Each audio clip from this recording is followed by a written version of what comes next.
Hi, I'm Dr. Abdul Hakim Al-Gariani, consultant orthodontist, diplomate in the American Board of Orthodontics.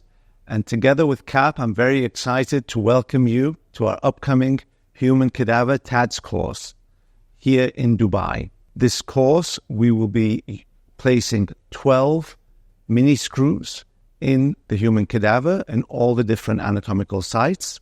We will be placing TADS in the alveolus, the upper from the buccal and from the palatal. In the lower from the buccal, we'll be placing the palatal screws using the benefit system. In the T-zone, we'll be placing TADS in the retromolar area, in the tuberosity in the upper, and in the lower retromolar area, as well as in the ramus. We'll be placing screws in the buccal shelf. We'll be placing screws in the infrazygomatic crest, and we'll be placing screws in the sub-ANS and suprasymphysis. So pretty much every anatomical site will be covered. It will give you great experience to place these screws in the cadaver, and we look forward to seeing you soon. And if you have any questions, please reach out to us in the details below. Thank you. Have a great day.